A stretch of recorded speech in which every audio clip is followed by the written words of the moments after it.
Seminwase, and welcome back to my YouTube channel. My name is Christine Kelly, in case you're new here, and I make slow living content that focuses on decor, recipes, as well as hobbies. If you follow me on Instagram and TikTok, you do realize there's a day we talked about slow living, where I gave a definition.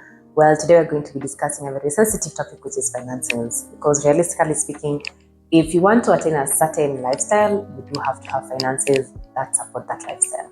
So this specific video is going to be about opportunity gap. I'm going to identify what opportunity gap is for you.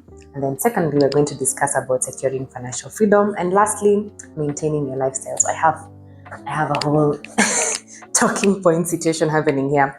But by the end of this video, what I want us to achieve is to realize that financial freedom is not necessarily about being rich, but rather having control over your life through the finances that you have access to.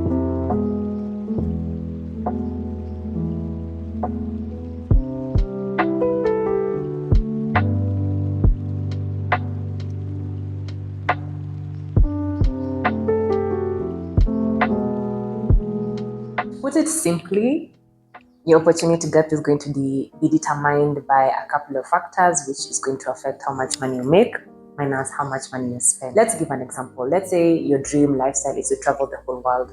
Well, for you to be a traveling nomad, you need to also be a digital nomad, meaning you have to have access to job opportunities or contracts or clients that's going to facilitate this lifestyle.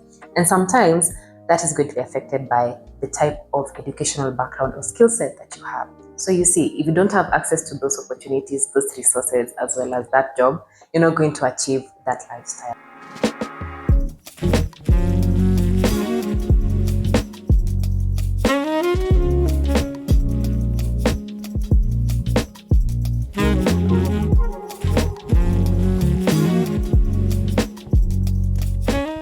There are three, or rather two ways for you to focus on when it comes to securing financial freedom. The first one is cultivating financial literacy and talk about budgeting. Guys, you need the skills and the knowledge on how to use the amount of money that you currently have to sustain your lifestyle as well as make that money work for you. Fun fact is, I normally have a monthly newsletter that I send on the last Friday of every month. And for this specific newsletter, I'm going to be sharing with you guys a budgeting template, which is for free. I personally use it for tracking my own financial literacy. So if you want it, I'm going to include that in this month's newsletter. So feel free to get it, and it's just free. So no one holds. The second thing is diversify your income. So if you have multiple streams of income, that's going to increase the amount of money that you're pulling into your lifestyle. So you can start things like side hustles, maybe go the entrepreneurial way, start a business, start consultancy, start selling goods. You can even try investing. And you don't have to go big. You can start small with money market funds as well as EFTs. Think long term, not short term. This is going to take a long time of money just pulling into your accounts. And I'm not the best person to talk about this topic, so feel free to liaise with content creators who are well versed in this specific industry or financial advisors. Something else you can also consider, if maybe you don't have the entrepreneurial spirit, or you really are feeling a bit limited in accessing investing as a field, as a sector, then maybe try a second job, a third job that you can do at odd hours, over the weekends, or when you're free. And the better if it is a skill that's going to propel you career-wise, so that you can get into an even higher job bracket. And then something else, don't stay comfortable in your current job setting.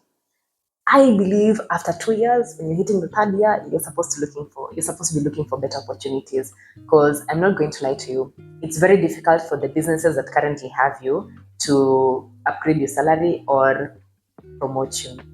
But a parallel company might be willing to cough the amount of money to get you into their own business. So consider maybe job hopping. I know Tambo ilikuanga like frowned upon. People used to think that you have to stay in a job for like 5 years na umefika. Unless you're climbing the corporate ladder, I'd suggest you just try hopping.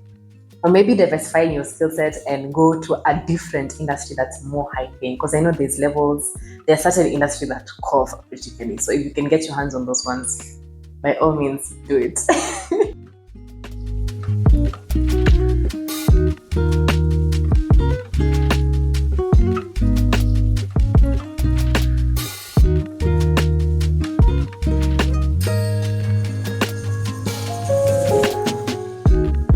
look for ways or habits or tricks and tips or tools and resources that's going to maintain or sustain your financial habits much more easily, so you don't constantly have to think about money, constantly have to think about, oh, if I'm reaching my lifestyle goal. I hope this video is helpful and is a good gateway for you to understand that your slow living dreams are not so far away from you.